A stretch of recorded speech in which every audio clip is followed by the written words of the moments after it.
मेरे लिए इसका प्रेमाइसिस बहुत खूबसूरत था। एक ऐसा इन्वायरमेंट, ऐसा माहौल जिसमें बहुत ही लेड बैक हैं सब, वहाँ के लोग भी, वहाँ का डिपार्टमेंट जो धीरे धीरे कैसे इंटरेस्टिंग होता चला जाता है पूरा, वो बहुत इंटरेस्टिंग है। मेरे पास तो सिर्फ एक ही वजह थी कि एक तो फिल्म है, दूसरा कि नवाज भाई के साथ करना है, that was the priority and see studio involved and the story definitely मतलब जहाँ पे किरदार में फिट हो गया और फिर लगा कि मेरे अलावा ये कोई नहीं कर सकता है। अपने आप में पूरी मेमोरी है बिकॉज वो 23 दिन 25 दिन एक परिवार की तरह हमने दिवाली वहीं मनाई। अच्छा। इनफैक्ट जब हमने शूट शुरू किया था उसके 4-5 दिन के बाद ही दिवाली शुरू हुई थी। हाँ, मेरे लिए इसका प्रेमाइसिस बहुत खूबसूरत था। एक ऐसा इन्वायरमेंट, ऐसा माहौल जिसमें बहुत ही लेड बैक हैं सब, वहाँ के लोग भी, वहाँ का डिपार्टमेंट जो पुलिस का डिपार्टमेंट है वो भी, बट धीरे धीरे कैसे इंटरेस्टिंग होता चला जाता है पूरा, वो बहुत इंटरेस्टिंग है। और दूसरा कैरेक्टर बहुत ही स्लो कैरेक्टर, स्लो सोचने वाले, कभी क्राइम नहीं हुआ, ऐसी जगह पे एक थ्रिलर को आप कंसीव कर रहे हैं, तो वो मुझे लगा कि डेफिनेटली कुछ ना कुछ तो इंटरेस्टिंग होगा ही।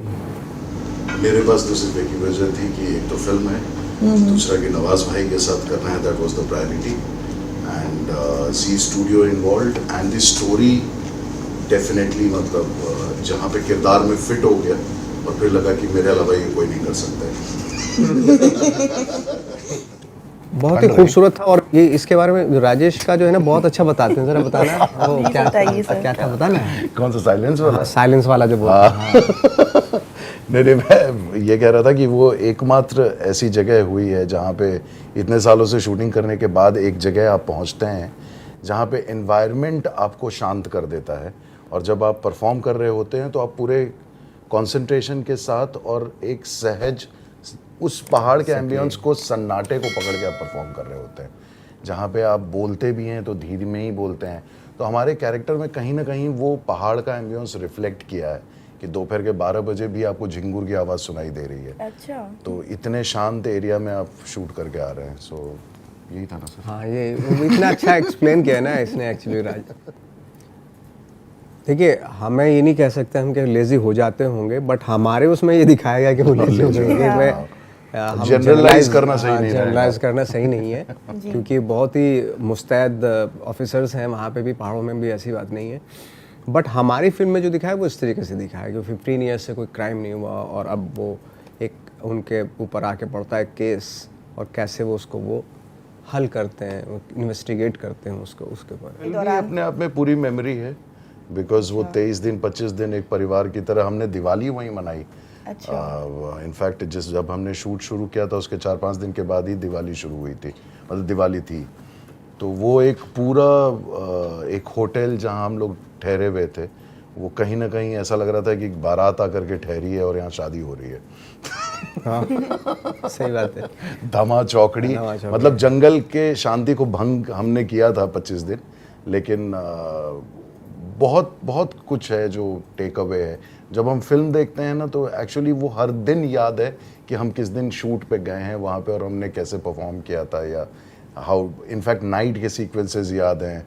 एक सीक्वेंस है जो ट्रेलर में आपने देखा होगा, सीढ़ी से किसी को घसीटते हुए हम लोग ला रहे हैं, वहाँ पे गिर गया था सर, याद है आपको? वो एक्चुअली गिरा था। ये गिर गया था, बहुत बुरा गिरा था ये। बहुत अच्छा रिस्पॉन्स, ऑफ कोर्स बहुत अच्छा। कोई भी मतलब पिन ड्रॉप साइलेंस था क्योंकि सब लोग इतने, क्योंकि लोकेशन एक ऐसी हैं, दूसरा परफॉर्मेंसेस एक्टर्स की ऐसी हैं, और राजेश ने तो जो काम किया है वो अमेजिंग काम किया है। मतलब ये वो बहुत ही अपने आप को बहुत ही अंडररेटेड लेता है ये, ऐसा नहीं है, खुल के बोल नहीं पाता इसलिए मुझे बोलना पड़ता है। बाकी बहुत अच्छा काम किया। हम लोगों की दूसरी फिल्म है, इससे पहले हड्डी में काम किया था हमने। ओके। राजेश जी, आपने जैसे OTT में आप कर रहे हैं काम, आपने टीवीज में बहुत हिट शोज दिए हैं, तो थोड़ी अपनी जर्नी के बारे में बताएं। जर्नी मतलब अंग्रेजी में मैं हमेशा एक ही बात बोलता हूँ, it's been 2 decade still not decade. 2 दशक हो गया है लेकिन अभी भी बहुत कुछ बाकी है। टेलीविज़न का दौर था, बहुत अच्छे अच्छे प्रोजेक्ट्स होते थे, फिर एक सैचुरेशन आदमी को हिट करता है, लेकिन 2017 के बाद खेती में चूँकि चला गया तो 5-6 साल वो ब्रेक ले लिया, वहाँ की ज़िंदगी देखी। उसके बाद फिर ये OTT और पोस्ट कोरोना इसमें एक कहानी शुरू हुई है।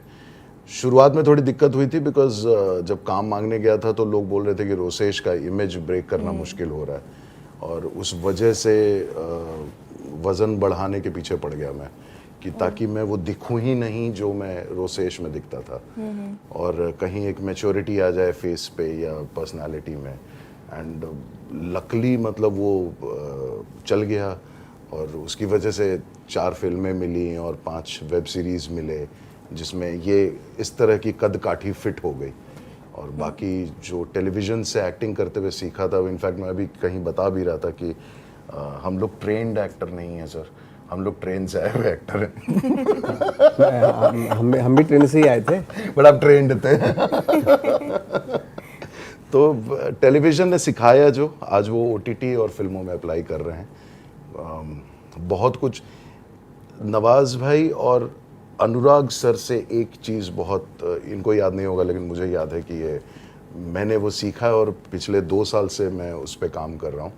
हम लोग सब बैठे थे, ज़ीशान, ईला जी, आपकी बात चल रही थी, और अनुराग सर ने एक बहुत खूबसूरत बात बोली थी कि नवाज़ कुछ भी नहीं कर रहा होगा ना, अगर पीछे भी खड़ा होगा ना तो उसकी आंखें इतनी एक्सप्रेसिव हैं कि वो आपको कैच कर लेती हैं। और इंडस्ट्री में उनके हिसाब से 2 लोगों की आंखें बहुत सुंदर थी, इरफान भाई की और नवाज़ भाई की। तो उन्होंने बोला कि जब 2 लोग बात करते हैं ना, एक बहुत अच्छी लाइन उन्होंने बताई थी, वो मैं अपने ऊपर अप्लाई कर रहा हूँ। उन्होंने बोला कि अगर सीन में तुम्हारी आंखें सच्ची हैं ना तो तुम बहुत अच्छा एक्टर हो। कि जब हम 2 लोग बात कर रहे होते हैं तो हम एक दूसरे की आंख में ही देखकर बात कर रहे होते हैं। राइट। उसी से पता चलता है कि आप कितने सच्चे हैं, कितने झूठे हैं, या आप मजाक कर रहे हैं या आप खिंचाई कर रहे हैं। तो इन लोगों की आंखें जो है ना वो हर चीज़ को बयां कर देती हैं उस समय। So that became an asset for me, that now when I act, only thing I can do is कि I do not blink now too much, जो टेलीविजन में बहुत करता था। Now I know 360 degree of eyes moving, कि इसका एक अर्थ है, इसका एक अर्थ है, इसका एक अर्थ है, इसका एक अर्थ है। So when you rotate your eyes, there is meaning involved in it, and that I learned from नवाज़ भाई। अब रुलाएगा क्या मुझे? नहीं, सच बता रहा हूँ, आपने मेरी तारीफ की तो मैं सच तो बोलूँ। आपको एक्टिंग बहुत ज़्यादा ही एक्सपेक्टेशन होता है, तो बहुत प्रेशर रहता है, कोई प्रोजेक्ट करते हैं आप? नहीं, कोई प्रेशर लेने की ज़रूरत नहीं। काम को सीरियस करो, खुद को सीरियस लेने की ज़रूरत नहीं है। हाँ, और रही बात एक्टर्स का, लाइक मैं इसके बारे में क्या बोलूँ, फिर 80-80 प्राप्रा हो जाएगा टाइप में। ये है, वरना जैसे राजेश के साथ काम करके ना, लाइक फॉर एग्जांपल, मैं बहुत महान एक्टर के बारे में तो नहीं इतना बात करना चाहता, बट आपको ना स्टेज पे जब गिव एंड टेक होता है, जब आप सीन कर रहे होते हैं, तब काबिलियत का पता चलता है किसी एक्टर की कि कितना काबिल एक्टर है। हालांकि इनकी जो इमेज थी पहले टीवी में, कॉमेडियन थी, कॉमेडी किए हैं वो बड़े हिट हो गए वो शोज, इनके हर आदमी को पता है ना। बट इनके अंदर जो है ना एक अलग किस्म का इंसान भी है, यू नो। और वो मैंने सेट पे एक्ट कर, जब मैं इनके साथ सीन करता था, इतना स्पॉन्टेनिटी है इनके अंदर, और एक हमेशा एक लाइन को वो क्रॉस नहीं करते, अपने कैरेक्टर में रहते हुए वो सारा कुछ करते हैं।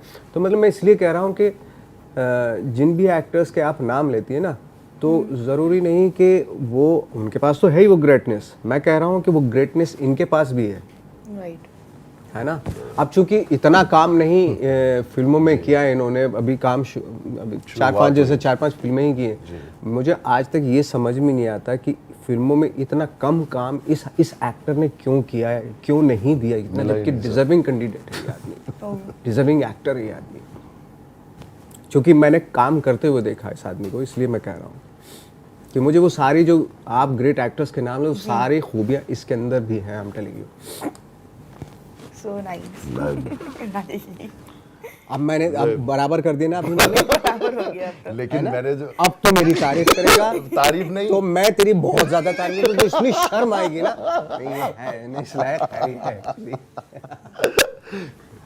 वो है, मतलब एक म्यूचुअल अनसेड रेस्पेक्ट नवाज भाई के लिए हमेशा ही वो रहा है। और वो अच्छा फिर शुरू अच्छा ठीक, चलो जो सवाल चेंज करो, नहीं तो मैं उधर ही रूल लूँ। मैंने बायोपिक भी बहुत सारी की हैं, माझी भी की है, मंटो भी की है, ठाकरे भी की है, तो मुझे हर तरह का किरदार निभाना अच्छा लगता है। और थैंक्स टू मतलब माय डायरेक्टर्स कि वो हर तरह के किरदार में मुझे सोच लेते हैं। ये एक बहुत बड़ी बात है मेरे लिए भी कि मुझे इस तरीके से वो कंसीव कर लेते हैं। क्या था कि आप ओशो का कैरेक्टर प्ले करना चाहते हैं, तो प्लीज़ इसके बारे में थोड़ा बताएं। मैं वाकई चाहता हूँ मुझे कभी ओशो का रोल मिले और मैं ऐसा बिल्कुल क्या खास बात है, आँखों को बिल्कुल क्यों, ऐसे वजह क्या करके- है ना? है ना? जी वजह क्या है ऐसा कि ओशो का कैरेक्टर प्ले करना इतनी है? कमाल की वजह क्या बताऊँ, मतलब सबको पता है क्या वजह है ना, इतना Spiritual- वजह ही ओशो है, वजह ही ओशो है। वजह ही ओशो है। ओह क्या बोले उनके बारे में। जी, मतलब स्पिरिचुअलिटी में सबसे ज़्यादा कनेक्ट आप उन्हीं के साथ फील करते हैं। स्पिरिचुअलिटी भी, और उनकी जो बातें थी ना, इतना प्रैक्टिकल और इतना करेक्ट है ना। कभी वो किसी चीज़ से बायस नहीं हुआ, कभी चीज़ से अगर बोलना है तो बोल दिया उन्होंने, कोई भी बेबाक। हो चाहे, है ना। सही बात।